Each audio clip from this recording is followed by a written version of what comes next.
Welcome to Linda's TV show. I greet you according to your time zone. If it is your first time of coming across this platform or seeing my face, my name is Linda and you are watching Linda's TV show. If you like what we are doing, kindly subscribe, put on your notification bell to all notifications so that you'll be able to know when we upload a new video. My lovely people, always share these videos, always like and share. Ugo here, we react to all forms of videos, local, internet, especially what is happening in Nigeria and in Biafra land.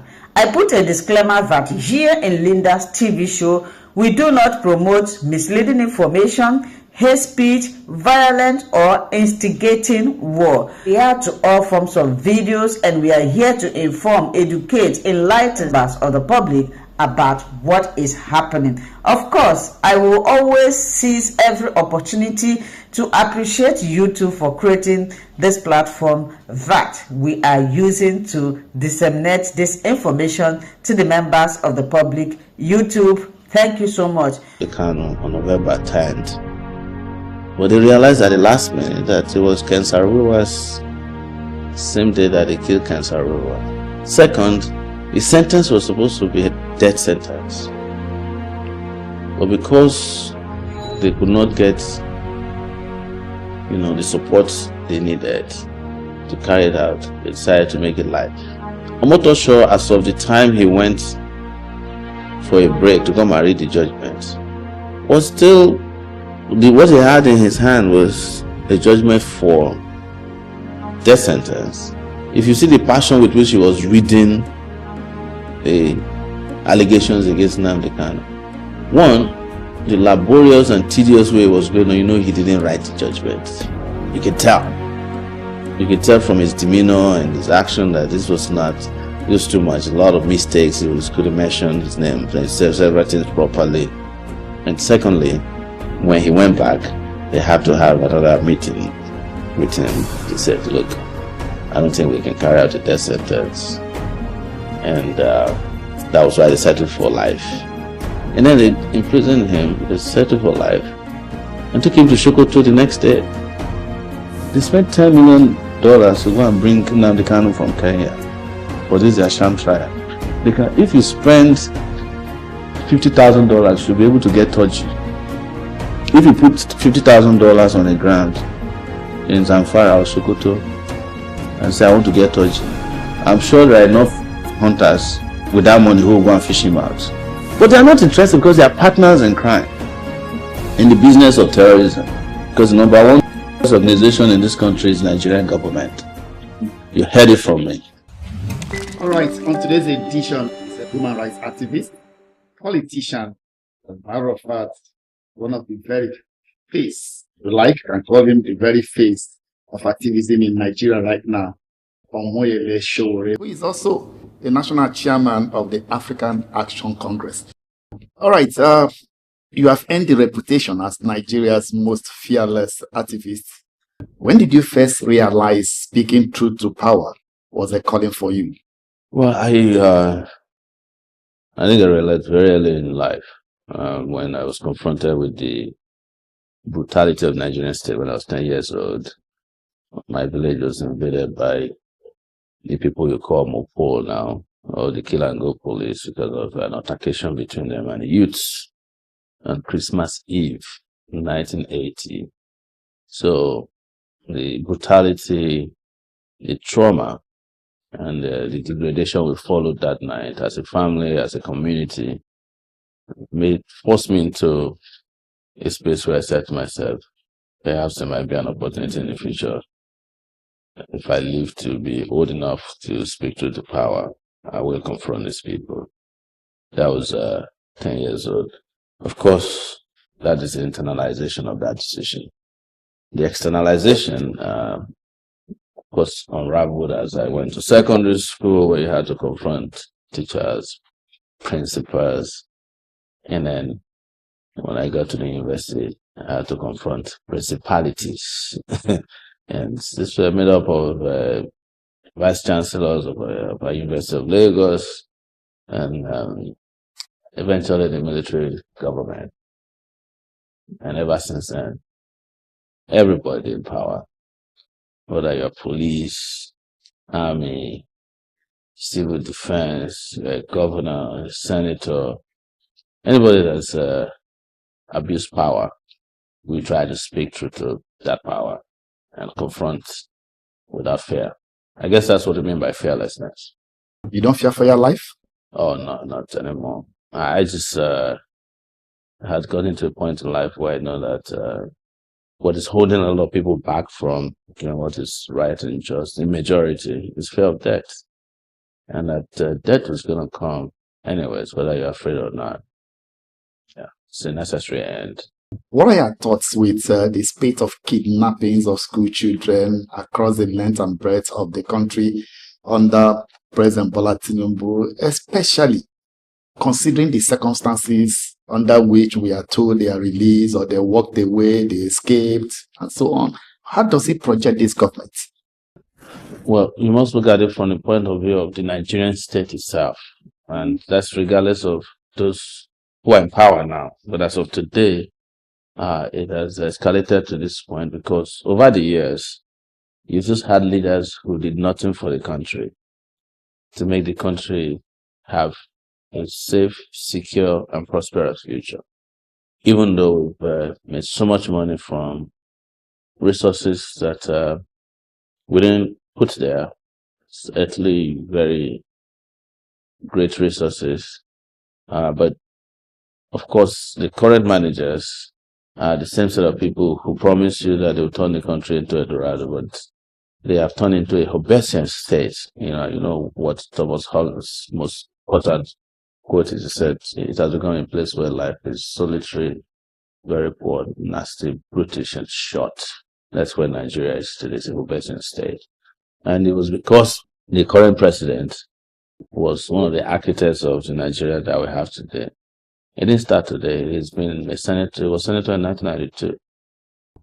How do you mean by what Nigeria is today? He's an architect of it. Because he was one of the people who even people thought they fought for democracy, never really fought for democracy. They were fighting to get power. And when they didn't get power in 1993, they ran away. And what were they doing when they left the country? He pretended, alongside some others, to be fighting for democracy. But he was actually dealing in drugs, heroin. And that's an allegation. It's not an allegation. It's stated in a U.S. District Court for official hearing that I was the first to obtain physically on the outskirts of Chicago, where it had been taken after the case was concluded in 1993. It had been taken to the archives. I purchased a copy of that for $76. I can't forget.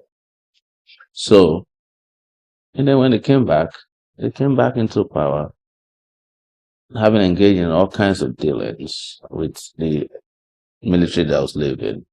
And he was Lagos State Governor for 8 solid years. What did they do in Lagos? They decided that they'll take whatever belongs to the people of Lagos and convert it to their own private accounts and enterprises. And that's how we came about a tax collection procedure by a company owned by Tinubu, known as Alphabet.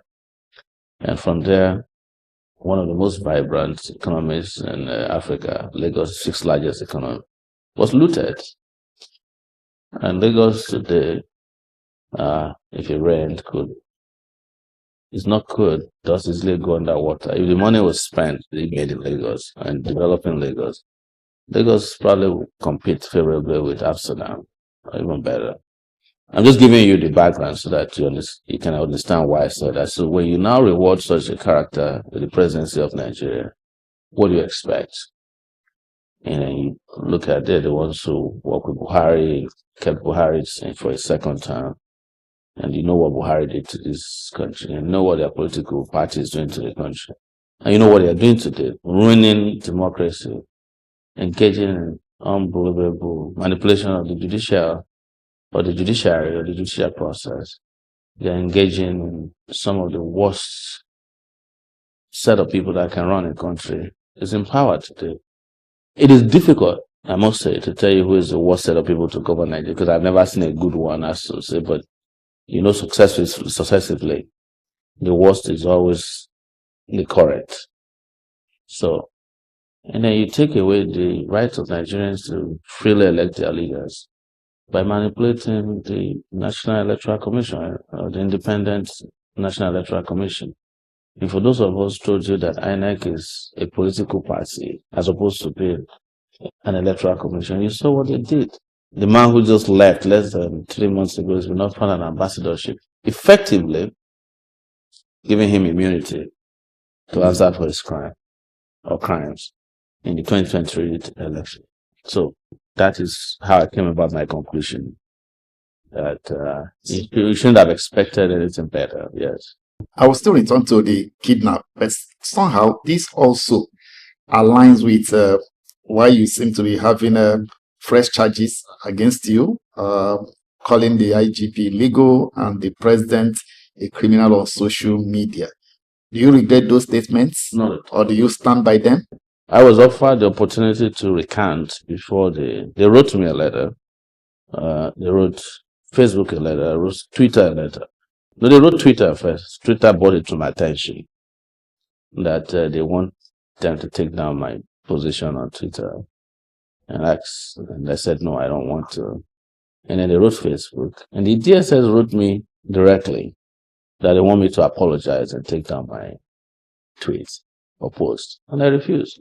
So if I regret it, why would I refuse and opt to go for a criminal charge to deal with that? I'm going to be charged tomorrow for that offense at the Federal High Court officially, alongside Facebook and Twitter. But Twitter is not making any appearance. They refuse to enter an appearance because they know it's a sham. Facebook has entered appearance because Facebook has a way of dealing with all this government. It's all about money. So, and as I've always stated in the past, the social media companies have become your new colonial rulers. Yes. Because they pretty much tell you what to say, what you can't say, where to, which angle of your body can be taken and uploaded. And they own everything you upload there. Most people don't read the agreements before they sign up. They own it. They sell your information freely as they want. And Facebook just had an agreement with the Nigerian government to settle out of court. And most Nigerians didn't ask, why did Facebook accept to pay $32 million to the Nigerian government to settle out of court? Because they found out that Facebook breached the privacy of Nigerians online by selling information of their users, over 40 million of them, without their permission. They can't do that in the US, they can't do that in Europe. But they can do that here because we're inferior to them because of the kind of leaders we have. If they were found to have committed the same offense in Europe or the US, you won't be talking about $32 million. You'll be talking about billions of dollars in restitution. Let's go back to the spate of kidnappings. Yes. And the manner in which the people so kidnapped are released, giving room to all kinds of narratives and conspiracy theories. What's your take on it, and how does it? So you have to understand that what is afflicting Nigeria today is the failure to protect the people of Nigeria. The security agencies have failed in their duties. And that brings me back to the reason why I call the IG illegal.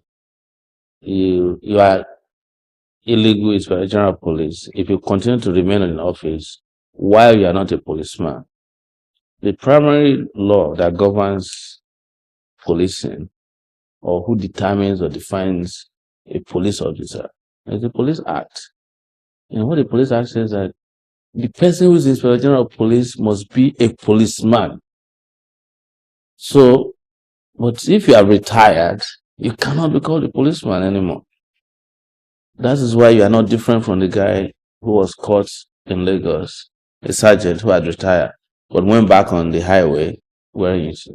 It was the same IG that announced his arrest and prosecution. But you have retired since September of 2024, as having served the police for 35 years. Every policeman is only allowed to serve for 35 years. That law hasn't changed.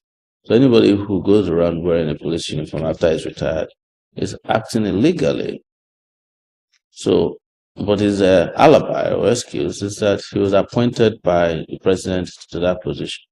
The president cannot carry out an illegality because he's president. He has to conform with the laws of the land. And it's been made very clear where an act of parliament it contradicts the constitution of the country, the ground norm, the constitution supersede. I must say now that I even don't believe in this 1999 constitution because it was the songs of praise of the Nigerian military when they were leaving power. It wasn't made by Nigerian people. So that in itself is one of our biggest problems. But that's my explanation. So all the security agencies just have no capacity, destroy the capacity to work or do or deliver on their mandates because of corruption, incompetence, and collusion. We're seeing the police and army today failing, the DSS failing. We are not asked about the Nigerian Navy. Do you know that the job of the Nigerian Navy has been contracted out in this country to a private company? Do you know that? The Navy cannot operate in up to 35% of Nigeria waterways. The entire Niger Delta region, the Navy has no power whatsoever to intercept boats, ships, canoes leaving and entering Nigeria waterways or coming to land. It's only in Lagos that they have that capacity or right. In the Niger Delta region, it's privatized. So, you know what I mean now. That is why the presidential spokesperson came and told you that they know the kidnappers. They have their phone numbers. They have a Rolodex of kidnappers. They have Rolodex of bandits. And that's because they're engaging as a result of their own failure in what they call non-kinetic engagements, in which they fail to crush where people are found to have violated human rights and have killed unlawfully, which is only states and these agencies are allowed to kill unlawfully or hold somebody. These are crimes against humanity, by the way, but because they have been compromised too much, including in the recruitment process, where you recruit Boko Haram militants that you claim are rehabilitated. And let me shock you that the Nigerian government actually has a rehabilitation center for Boko Haram in Gombe State. And they spend more money on those rehabilitation than they spend on any Nigerian university, federal university. So they have set the grounds for what you are saying over time.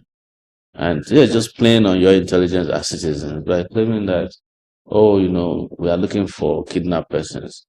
The truth is that today, if someone is kidnapped and you go to the police will warn you not to go and make noise about the kidnapping. Because if you go and start making noise, the kidnappers will call you that the police has told them that you are becoming very stubborn and obstinate, and that they'll come and kidnap you. And they will do that without anybody being able to protect you. The kidnapper can write a letter, or a group of kidnappers, or can write a letter to a community that they are coming on so dates to kidnap whomever they find, and nobody can protect you. What does that tell you? It's failure of Nigerian state. Yes, Nigeria is a failed state. Let me take you back to the IGP and your concept of illegality. The National Assembly also passed an amendment bill which the president has assented to, legalizing his appointments. Where does that leave us? No, you cannot legalize an appointment of a person retroactively. It was when people started shouting that Akpabio, who is one of the worst Senate presidents in history, decided to pass a law or an amendment to a law, because they realized this before. Within a day, I think they did it in an hour or so. It was just done to try and cover up for the flaws that was seen, because I had started telling him not to even have his new tenure renewed before he'd retired. after what they did to all these young people during the end bad governance. So I was not even in the country when I started to say, your tenure is coming up. You better not try. Because I knew I had chatters that they were trying to extend his tenure. So, but as there was a lawmaker, I think his name is Gadi or something, who said he's moved out that, yes. And he came out and said, no, what Shore is saying is not true. When I replied, since I replied him, he has not spoken about it again. Because it comes back to this simple concept that you have to be a policeman, even for that amendment. You must go and amend the constitution to allow policemen to not be able to retire at 35 years of service or when they reach the age of. For instance, and to make this easy for you, if I'm taken before a federal high court judge tomorrow and I heard that the guy has retired and they brought him back, I'll tell him, my lord, you can't try me because you are not a judge. It's the same thing I tell him. You can't arrest me because you are not a policeman. When I was arrested over calling him my constant problem with him, he said he wanted peace during my last arrest, not this last one. And arranged with Fakorede and another person that they should bring me to his office as a condition for my bail. And I told him it was a Friday. I said, I would prefer to stay here till Monday. We go to court. Reason? If I go and meet you in your office, I have now legalized your position as the IG. But if you want to meet me privately, we can meet on the street after you have resigned as IGP. But not as IG, not as I was supposed to have I think it was a 5K or 10K run somewhere in Abuja. He was to come. The moment they told him Shewara is coming, he didn't come because he confided in somebody that he might go there and call me illegal IG and I might be forced to beat him up. And I told the person, how is he sure he can beat me? But that's just on the lighter side. But that's how passionate I am about things that I stand strongly against. You've also been in the forefront lately over the issue of Nnamdi Kanu, Yes. and very vocal at that. What was going through your mind or your reaction when Justice James Omotosho was reading that life imprisonment judgment on November 20th? Nothing. You know why? Because as of November 5, I had explained in a long tweet on my page and on my Facebook, on my social media handles, exactly what was going to happen on November 20th. Two things were going to happen in November. They were actually supposed to have jailed Nnamdi Kanu on November 10th. But they realized at the last minute that it was Ken Saro-Wiwa's same day that they killed Ken Saro-Wiwa. Second, the sentence was supposed to be a death sentence. But because they could not get, the support they needed to carry it out, they decided to make it life. Omotosho, as of the time he went for a break to come and read the judgment, was still, what he had in his hand was a judgment for death sentence. If you see the passion with which he was reading the allegations against Nnamdi Kanu, one, the laborious and tedious way it was going on, he didn't write the judgment. You could tell. You could tell from his demeanor and his action that this was too much. A lot of mistakes. He couldn't mention his name. He said several things properly. And secondly, when he went back, they have to have another meeting with him. He said, look, I don't think we can carry out the death sentence. And that was why they settled for life. And then they imprisoned him, they settled for life, and took him to Sokoto the next day. The fastest transfer of a prisoner. And it was to send a message to the people on whose behalf he was sentenced to life. Because nobody should deceive you. Nnamdi Kanu's offense has nothing to do with what they read as his charges. Some of those charges are dead. Some of them no longer, some of the laws under which they do not exist, like the treason charge. You can't charge somebody for treason after 3 years of committing the offense. So they charge him almost 4 or 5 years after he committed the offense. Some of the charges he restated had already been struck out. So it was just what they call trial and error. His offense is that he was asking for the breakup of the real estate called Nigeria. And the owners of Nigeria decided that, oh, you don't do that. That's what is that offense the Christians talk about that is unforgivable in the it's an offense against the Holy Spirit. You know, this is an offense against the holy oil in Nigeria. That was the reason why Tensarawa was when you touch that area, they don't waste time. The owners of Nigeria, then you've touched their economic life and nav. They'll kill you. They kill you immediately. Have you been able to visit him in Sokoto? I haven't, but I've had people who have visited that we've been in touch.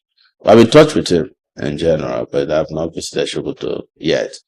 But you see what I was telling you when I was planning the protest through Nnamdi Kanu, which I believe also might have led, which I believe was the reason they didn't pronounce the penalty, because that was a lot of attention, and that was why they were upset with me and sent me to Kuje prison for 4 days over that. When we were planning all that, I was calling on all these Eastern governments to speak out. Now they've realized that it's even more burden on them that Nnamdi Kanu is sentenced to death. That's why OT had to fly to Sokoto, maybe on a private jet, to go and visit Nnamdi Kanu. The judge is still going to go there and visit and apologize and confess. It happened to Fela. The judge who sentenced him, when Fela was there, he was sent to Maiduguri, Bama prison. The judge drove there from Lagos to go and apologize, wherever he was. Judge is still going to, Tinubu will still visit Nnamdi Kanu in prison. But we told them this was unnecessary. They could have saved themselves embarrassment on November 20th by just charging him of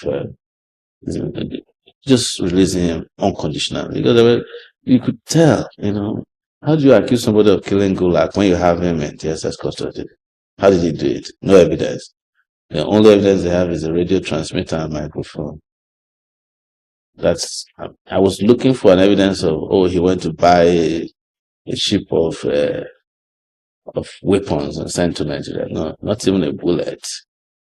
Just exercise book where he wrote his thoughts, and where a radio transmitter they claim he concealed and brought to Nigeria, and a microphone. That's all. Why do you think his release is important to Nigeria? Because, Nigeria entered voluntarily into a disease in 1963. And to exit from it and heal itself, you must address the outcome of the Civil War. All of this thing you're saying is the outcome of the 1970 Civil War. And part of the reason why you say I'm active on this matter is not political. I didn't fight that in that war when I was active, and I don't want to participate in fighting when it is cold. They're still waging a cold war against the Igbo man in Nigeria. I know it. I don't need to go to school to know that. I don't need to have a PhD in philosophy to know that Nigeria has an Igbo problem. But it would be hypocritical on my side to fight and speak on behalf of Palestinians when Israel is shelling them, and forget to fight on behalf of our local Palestinians in the southeast where Nigerian government is shelling them. That would be hypocrisy on my part. How do you respond to claims that your activism is funded by some quarters to create a false sense of opposition? I'm very happy that people can have opinions about me that they can put out there. That makes them feel good. But if you want to do an activism that is creating a false sense of opposition, go and put your younger brother out there, let them shoot him, and you finish burying him and you continue your activism. Be expelled from the university twice. Let your nose be broken. Let your mother have stroke because they detain you for a long period of time. Let your passport be seized and you can't see your children for 5 years and you have to be with your wife for be shot at, let them go after you everywhere you go. So, and then we can all come to a place where we say, oh, we have created another activist who created a first set of opposition. I'm not trying to be an opposition. See, what people should differentiate between activism, as you call it, and opposition is cyclical in Nigeria. People only oppose the government when they are out of government, when they don't have something to eat. They will oppose the government. I don't belong in that category. And then what happens to activists all over the world is that a narrative is framed to scandalize you, right? And some people will believe it. When you get to a point as an activist at my level, you don't even respond to that, because then you get distracted responding to what they call hubris. You know, at the end, the person who says, "Oh, you want to create real opposition," so that the ones that are false can pack and go home. So, but I understand that a person respects rights for people to have freedom of opinion, and I cannot tell you that anybody who says that has no right to say what he wants to say. Everybody should have a right to say that. That's the kind of country I'm fighting for, where you have a right to say what you want to say, and you are still free after you have said that. Let's talk about revolution now. Yes. What exactly are you calling Nigerians to revolt against? If there's anybody who's asking that question about this time, I have nothing to tell them. If Nigeria should be revolting against everything, I hate to say that, but I can't fail to tell you that every country that I've been to outside of Nigeria, and I've been to 31 countries beside Nigeria, and the question I ask myself is, what is wrong with us? And the question the citizens of most countries that I've been to, the moment you introduce yourself to them, that you are a Nigerian, they ask you two questions. One of it is that, where's that footballer? They always have a favorite footballer. JJ Okocha is the most popular that I come across. And the second thing they says, why are you guys not revolting against your leaders? You have such a great country, but you have foolish leaders, you have crazy leaders. I'm telling you what outsiders tell me. They tell me in South Africa, you go to Ghana, they'll tell you. In fact, some of the reason why Nigerians are hated abroad, apart from those who are accused of being too nice to their women and their women fall in love with them, because they say Nigerian men are very good in taking care of women. So there's that animosity I'm talking about. But the second reason most Africans hate Nigerians is that they love Nigeria to the point that they can't understand why Nigeria is not a great place. Yes.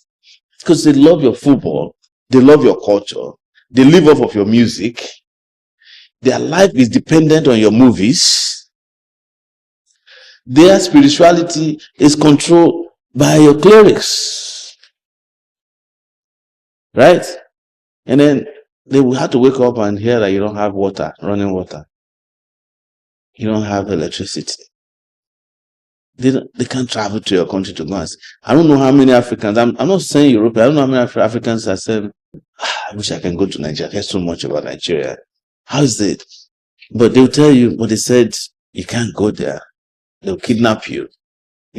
So, Nigeria, if you have a child born abroad, you can ask anybody in diaspora. The only way to get your child to behave properly is to say, I'm taking you to Nigeria. I said, at the place, what do you want me to do? I don't want to go to Nigeria. I'll do it. Which other country do you use to threaten your children like that? Your children offend you, like, I'm taking you to Nigeria. I said, no, please, daddy. Please. I don't want to go to Nigeria. And they've never been before. It's just based on what they've heard from their classmates. But good news is that there's something that is not related to government that keeps them going. My son plays soccer and he's focused on Osimhen. It's like, Daddy, did you see what Osimhen played? I don't even watch soccer that much. But you can't talk to my son about politics. He doesn't want to hear it because that's the traumatic part of Nigeria that affects him directly. His father is constantly hounded for going, being a citizen of Nigeria. He's aware, but he has found a way to please himself with something Nigerian, which is soccer. Some some have adopted Nigerian skit makers, they've adopted movie makers, musicians. People talk about all these young, great musicians. They have fans all over the world. They're doing well. Nigeria has almost replaced the entire musical genre around the world. Afrobeat, or whatever Afro they call it, is popular everywhere, even in the Nordic region. You go to Norway, you go to Nigeria, Sweden, the concert is filled up. It doesn't matter if it's Burna Boy or Flavor or Davido or Wizkid, but who wants to come to Nigeria to do a concert? Probably not many. The president has just sent 32 names. In addition to 3 other names, he sent as ambassadorial nominees to the Senate for immediate confirmation. And there have been divergent opinions regarding composition of that list. What's your own reaction on the list? You see, I have a problem with Nigerians. Sometimes we major too much on what should not bother us. Why is anybody upset that Tinubu appointed useless people as ambassador? You get my point? Because they are all in the same WhatsApp group. What are you upset with that Tinubu appointed Reno Omokre or Panika? Who do you want him to appoint? Yakub Mahmoud. Yakub Mahmoud. He's appointing people of his genre. He appointed a guy who helped him rig election. What do you expect? He appointed a guy who helps him with propaganda, telling lies. He appointed a guy who helps him do other things. That is where they pick from their group. So I don't understand the outrage. If it was the Pope that did that, then you can be worried that why did the Pope, appoint a prostitute to head a Catholic mission, right?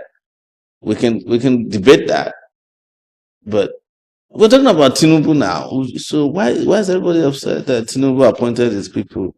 Who do you expect him to appoint? It has to be people of his own genre, his people of the same characteristics. Yes. It's the reason why I haven't said anything about it is because sometimes I have to call myself to order when I get overly excited about people appointed. Why did you appoint this person? The question is, why don't you focus on the person who appointed these characters? All right, your party has just nominated you or elected you as the national chairman of the AAC. Are you likely to allow another person to flag the presidential flag in 2027? See, a political party has members. The members decide who is going to run in the party. That is why it is the political party that run in elections. Are you getting my point? Not the particular individual. So the political party appoints or elects or nominates a flag bearer to run in national elections. The political party is the one who makes the decision that you are talking about, not me. But will it be fair for a political party to have the national chairman transmute to the national flag, the presidential flag bearer of the party? So that's exactly why and where I know you are going, is to make it sound like, the chairman of the party has a constitution that determines who can run even in his own internal election.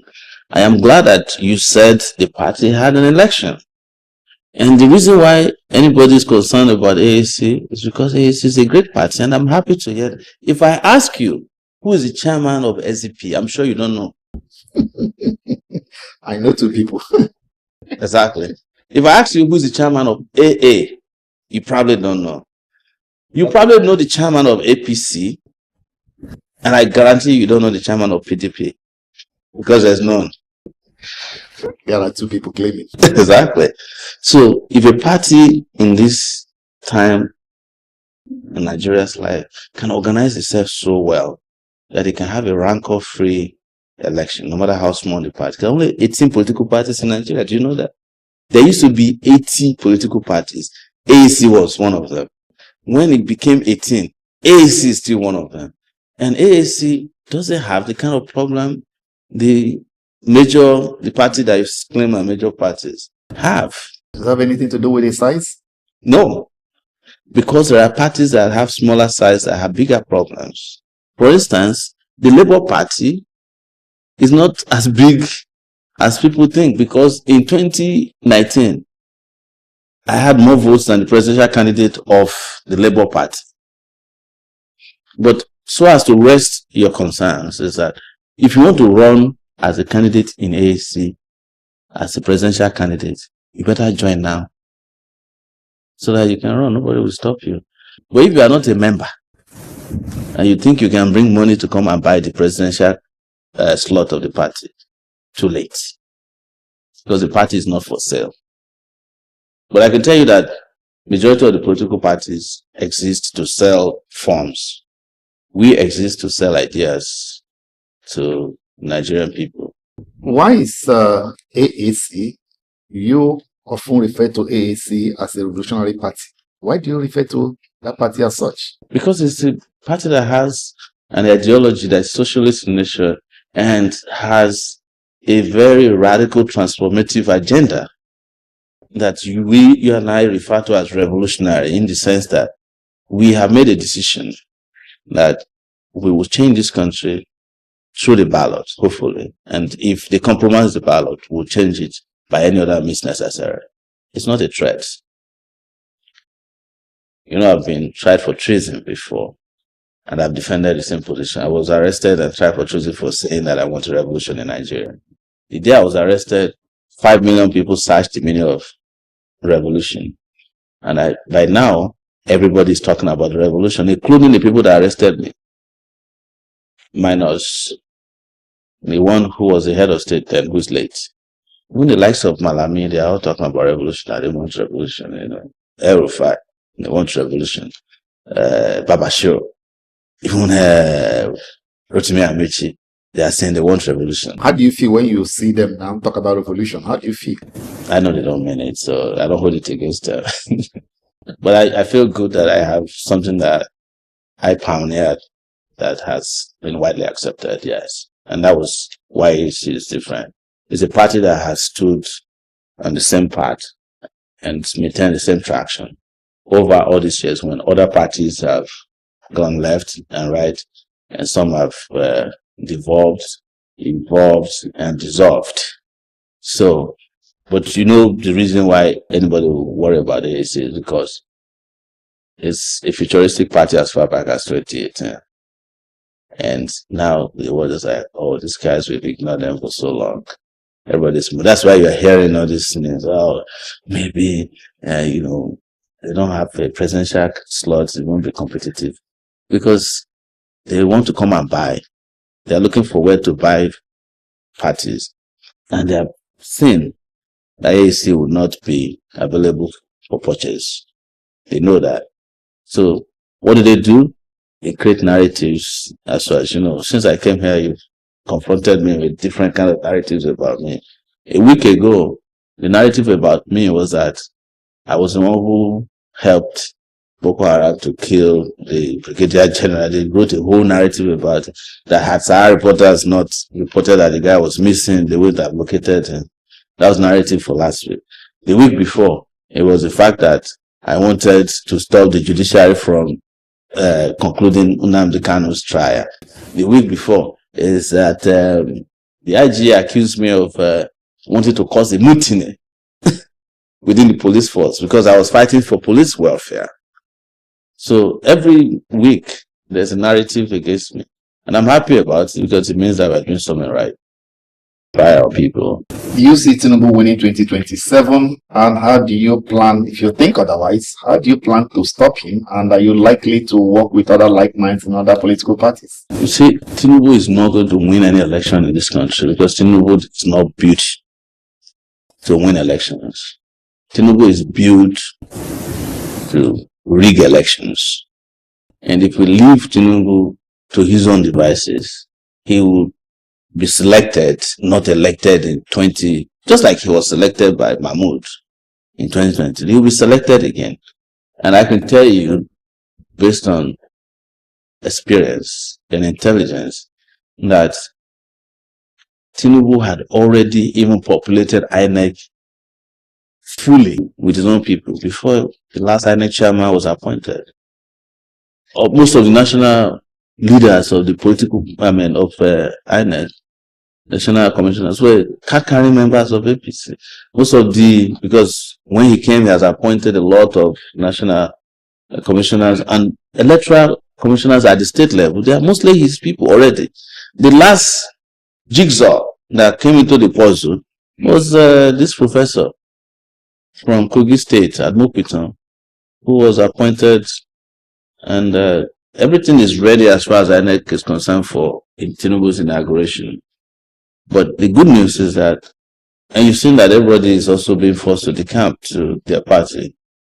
But the good news is that the Nigerian people are not decamping to APC.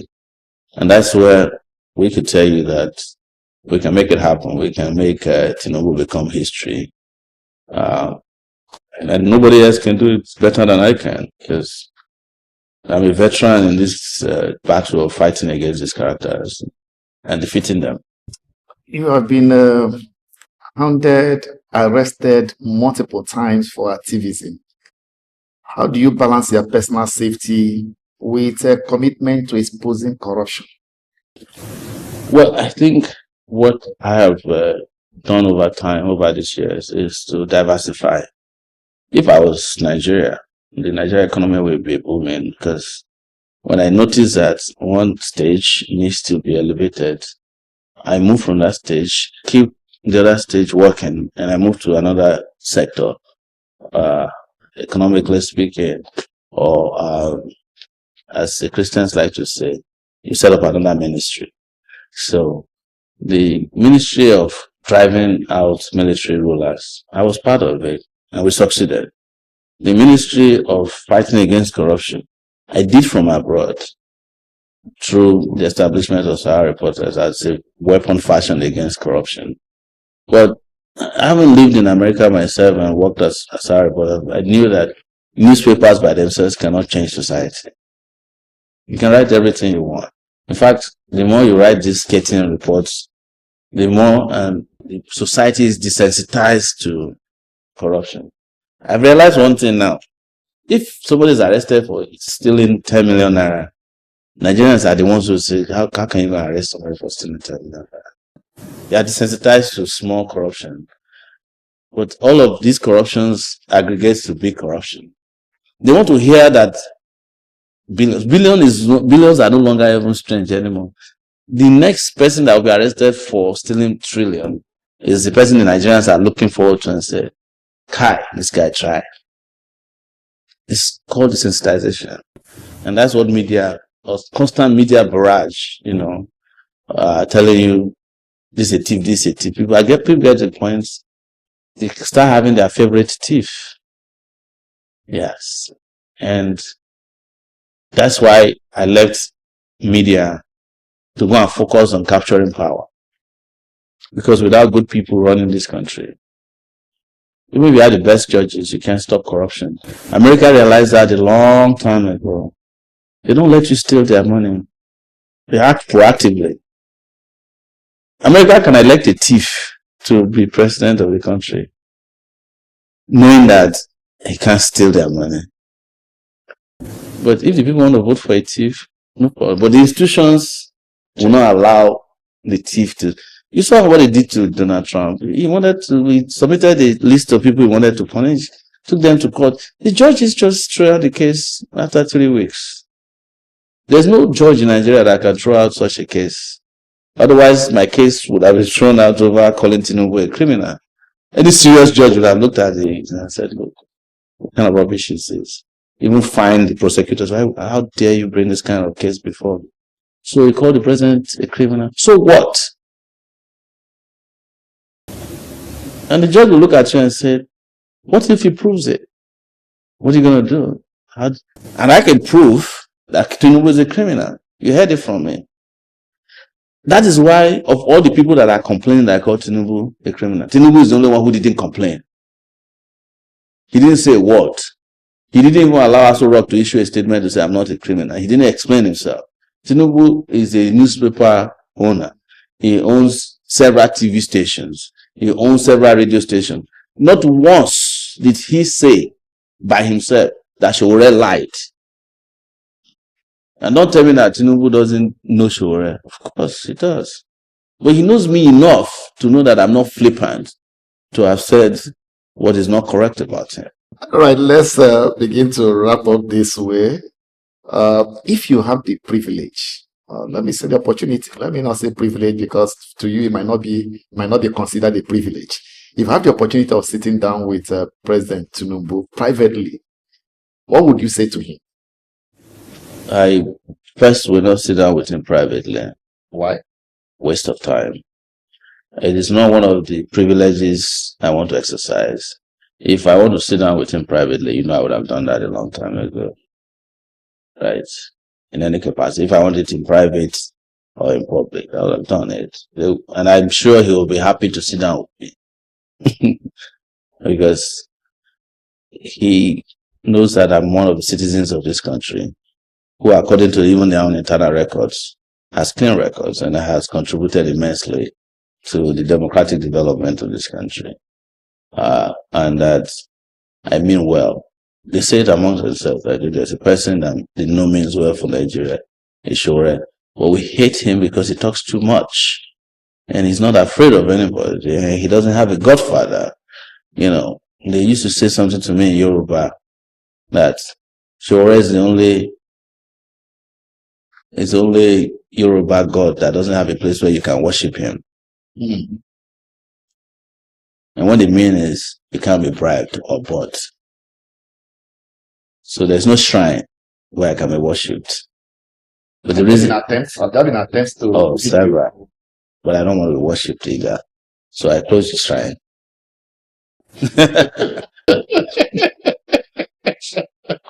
I said let's wrap up this way. The political parties. Yes.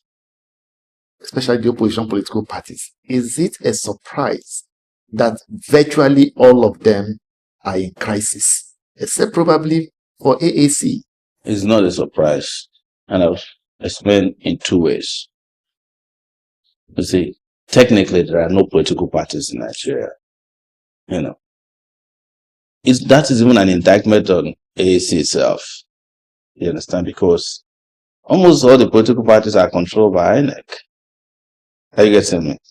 And political parties are supposed to be completely independent of any kind of control.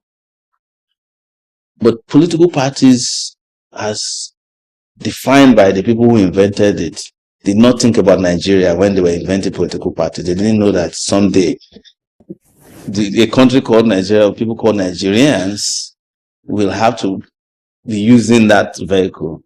Anything that got here, including the Bible, had to be manipulated to suit the agenda of the people who live in this country, of the Quran. Whatever they lay their hands upon, they go and look for the part that suits crime,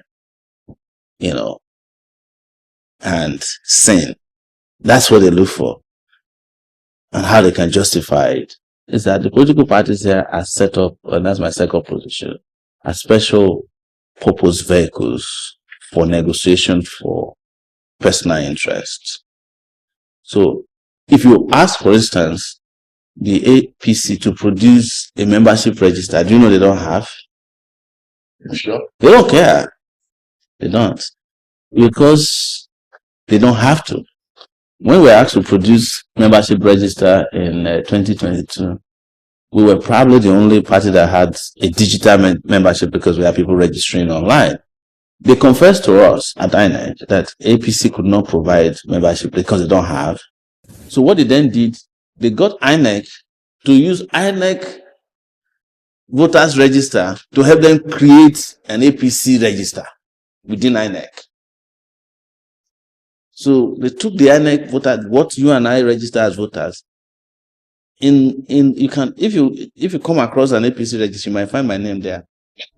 I'm telling you, because it was not done by consent. It was just a transfer of existing data to a rogue party.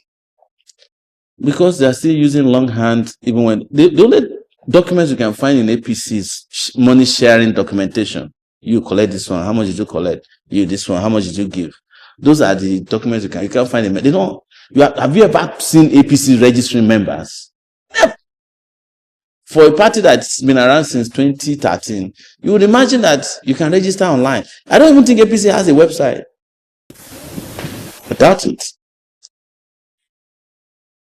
So if you ask for APC register, you better go and search. If you are not a member, your name might be there.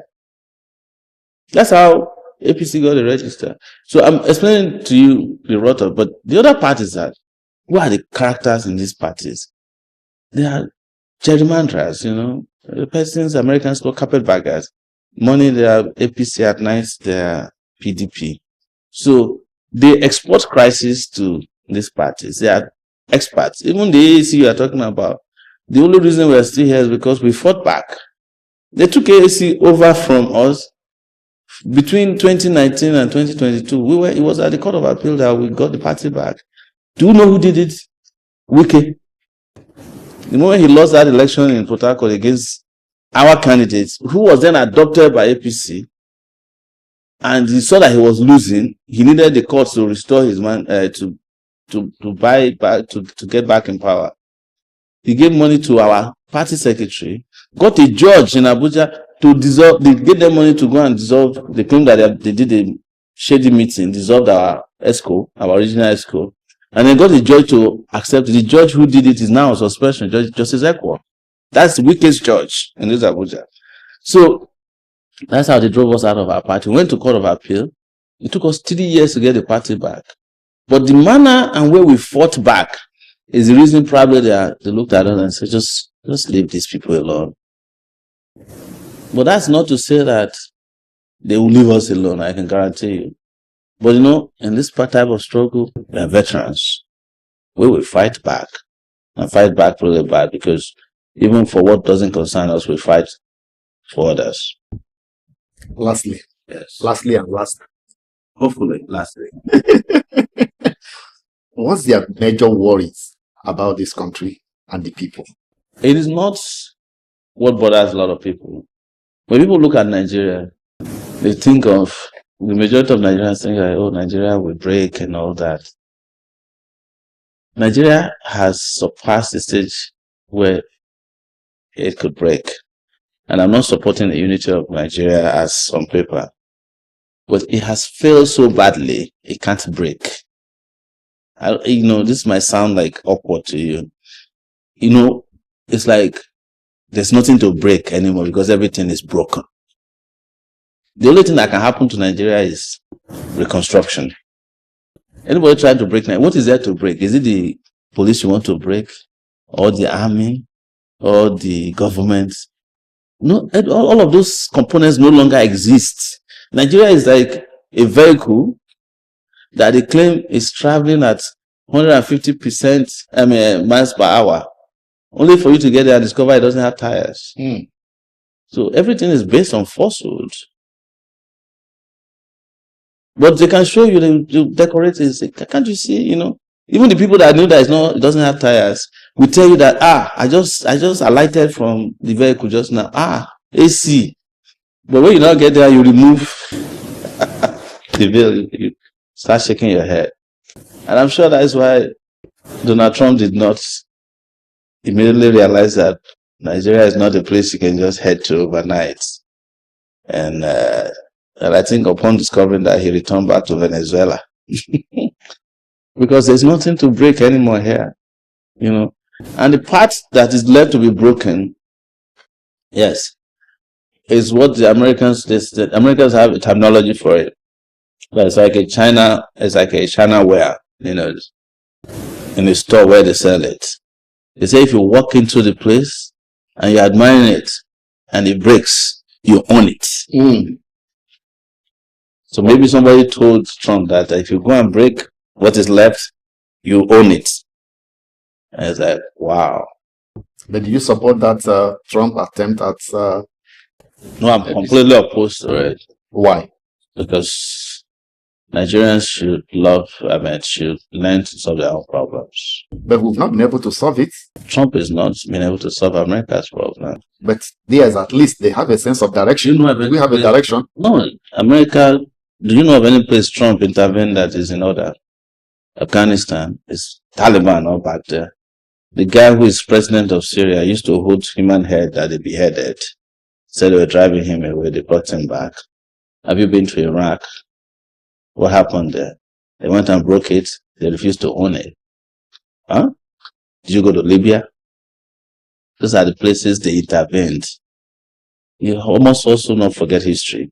The problem with us is that, because you asked about the people, and I'm going to say that as a concluding part, we are too religiously lazy that we believe that everything must come through the help of another person. There are people in this country who still want Jesus Christ to come and fix our electricity for us. But when they travel to Canada, they discover that God doesn't work in the electrical sector. It's done by human beings. You want them to come and construct your road. That's why a pastor will carry anointing oil and go and put on the road instead of telling the governor to go and fix the road. We're always looking for help. And it's not a sign of strength. It's a weakness that we must address. Nobody in the world is going to come and solve your problem. It's not possible. Even if Trump walks into this place today, he can only bomb a few places and he will leave. He's not going to stay. Or are you going to bring an American administration here? Do you want Nigeria to become an appendage of the 52nd state of the US? So they'll bring a governor here to come and fix your road. So there's a demand also on our intellect to think futuristically and think holistically and stand up as a people and say enough is enough. It was the decision China made that changed the life of China. After what is our war they fought about, there was this drug that they fought about, and they were defeated and humiliated, and their leaders decided from that day it would never happen. And since then, China became the most powerful country of the world. They never stopped. They never looked back. We must start that journey now, in which we say we are not looking back until we get to our final destination. Leadership is critical. That is why I'm sitting in front of you and saying there are leaders who can do it in this country. But the question is, are you ready for the leadership too that can take country to prosperity, peace, security, and progress? That's the question you should ask yourself. Because each time a solid person comes up as a leader in this country, it is the middle class, who use their own efforts to destroy those people by selling the kind of narratives you're talking about. I've run for election twice in this country. If I tell you what the media did to us, the better candidates, you know it. They will never interview you. They are more interested in the guys who doesn't come for the interview. Every day you see 2 PDP, 10 APC people speaking. Tinubu will never go to a TV. Tinubu never went to a TV station in the last election. If he did, it would be his own TV station, pre-arranged. But America has had democracy for how many, hundreds of years. Their president must go to a university campus for a debate, whether he likes it or not. It's not compulsory, but public opinion will force you to go there.